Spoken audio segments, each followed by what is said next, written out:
If you are a Christian, thank you for watching this video. In the next few minutes, you will come to understand how your support for Christianity is making child abuse possible. Christians, like any group of people, spread out across a spectrum. At one end of the spectrum are fundamentalist Christians and evangelical Christians. In the middle, there are practicing Christians, and at the other end, there are casual Christians. The problem is the fundamentalist Christians and the evangelical Christians. Their faith borders on insanity, and the insanity manifests itself in myriad ways, as we will see in a moment. The further problem is that the casual Christians give Christianity an overwhelming mass in our society, and therefore provide harborage for the insanity of fundamentalists and evangelicals. If you are a casual Christian, you are making this insanity possible by your support of Christianity. One aspect of fundamentalist insanity is vividly illustrated in this quote from a book by James Dobson called Dare to Discipline. If you are a casual Christian, you may have never heard of James Dobson. He is a powerful fundamentalist leader with a powerful organization and millions of followers. Here is what James Dobson has to say about beating children. The spanking should be of sufficient magnitude to cause the child to cry genuinely.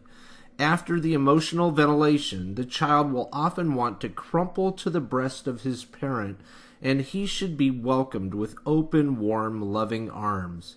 Striking a child or beating a child is insanity. How do we know this? Simply by replacing the word child with a variety of other words, we can clearly understand the insanity of what James Dobson is saying. The beating should be of sufficient magnitude to cause the woman to cry genuinely. That's insane, isn't it? The beating should be of sufficient magnitude to cause your spouse to cry genuinely. You would be arrested for striking your spouse, and rightly so. The beating should be of sufficient magnitude to cause your dog to cry genuinely. Also insane. The beating should be of sufficient magnitude to cause the puppy to cry genuinely. It doesn't get any better when you beat a puppy, does it? No, it gets even more insane. Yet James Dobson advocates beating your own child. Beating a person, any person, is wrong. Any normal, intelligent person knows that. Beating a defenseless child is insanity. In most sane places, body blows like this would be seen and charged as assault. But fundamentalist Christians and evangelical Christians see the beating of their children as something good that is commanded by their God. And unfortunately, Christians are a majority in America, so their religious child abuse goes unchallenged. Are you a casual Christian?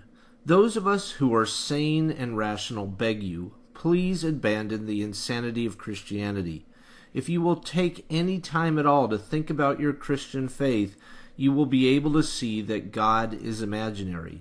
The people who follow this imaginary God are, in many cases, quite violent, as demonstrated above. They also tend to be racist, homophobic, and anti-science. They are amazingly superstitious in many cases, to the point where it's becoming an embarrassment for our nation. Please take the time to read things like WhyWon'tGodHealAmputees.com. Give up the delusion of religion and become a rational, thinking adult. When you and millions of casual Christians like you abandon Christianity, Christians will become a minority. The insanity of fundamentalist Christians and evangelical Christians will lose the safe harbor that you give it. Our society will be a better place, and millions of abused children will thank you. If you would like to learn more, please visit WhyWon'tGodHealAmputees.com and GodIsImaginary.com. Please also watch the videos below. Thank you for your time today.